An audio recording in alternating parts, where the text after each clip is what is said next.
Russell Westbrook has undergone another surgery. It's front page news on newsok.com and will be in upcoming editions of the Oklahoman as well. Here to tell us more on the phone, our Thunder beat writer Eric Horn. Eric, how are you? I'm great, Dave. How are you? Hey, doing well. What did you learn from the Thunder today?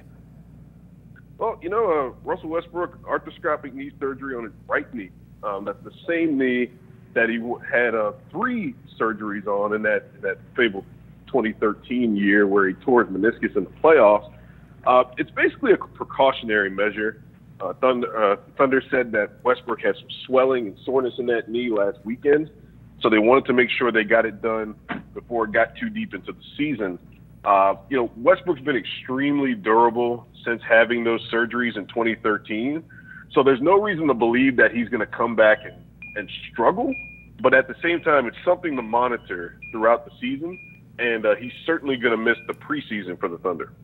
Hitting on a couple key points there, Eric. I'll just ask you this. If you're a Thunder fan or you're someone who follows this team, on the freak-out scale of 1 to 5, 5 being a most extreme freak-out, where might you rank this? I'd say probably like a 2. Okay. More so of a long-term concern, I think, because Russell Westbrook will be 30 in November. He's a guy who's had multiple knee surgeries.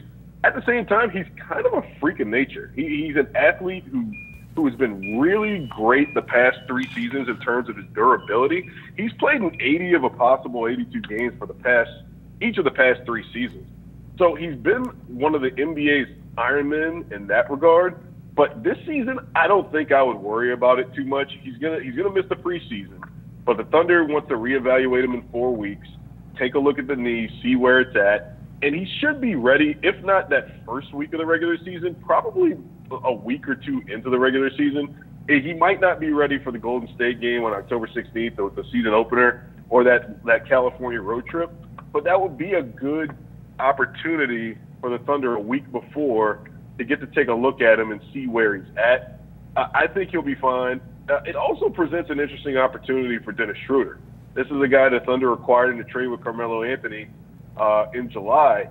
Schroeder's a guy who started in Atlanta, and he stands to start the preseason for sure and get those first-team reps at point guard with Russell Westbrook out. So you're looking at a backcourt of potentially Andre Roberson and Russell Westbrook not starting the season. Yeah, that's got to be of concern to the Thunder. Roberson, they're not going to rush him back because he's still coming back from that patellar injury. That's a serious injury that's going to take some time for Roberson to even be ready to go, let alone 100%.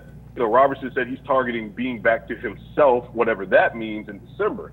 I think Roberson's a guy who probably won't start the season because the Thunder doesn't want to rush him. So you might see a starting backcourt of, say, Dennis Schroeder or either a guy like Terrence Ferguson, even the newcomer Timothy Luwawu-Cabarrot from the Philadelphia 76ers. Well said. I've been working on it. All right, very good. So the Thunder may have some acclimation as they begin the season. Getting back to Westbrook and his style of play, you mentioned he'll be turning 30. He'll also be entering his 11th season. He's not exactly your stand-and-shoot type player. He has an aggressive style of playing basketball. Yeah, and that's one of the big concerns there have always been for Russell Westbrook because he is such an aggressor on the offensive end. His game is so direct and it's so forceful that you wonder if he's going to be able to make that transition to more of a stationary player as his career goes on. He needs the ball in his hands. He needs to be dynamic and attacking defenses. He's been great, like I said, the past 3 or 4 seasons, particularly in his durability. I mean, the guy does not like taking a night off. But, as he gets older, as he gets deeper into this $205 million extension he signed a year ago, this being the first year of that, it's got to be a concern to the Thunder. It's got to be a concern to Westbrook, how his minutes are going to be managed, how his workload is going to be managed.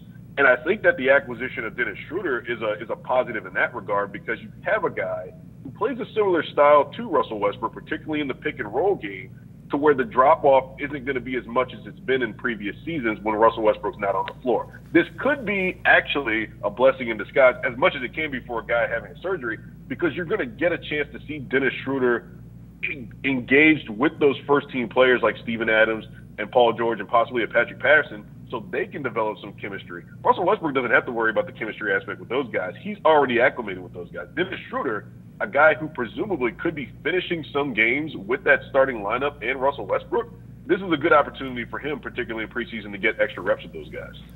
It's knowledge you can find only from our man, Eric Horn. You can follow him online. You saw there his Twitter account, Eric Horn OK. You can follow his stories online at newsok.com in the Oklahoman every day. Also, that Thunder Buddies podcast, be sure to download and subscribe to that wherever you find your podcast. Eric, as always, we appreciate your time, sir. Thanks for having me.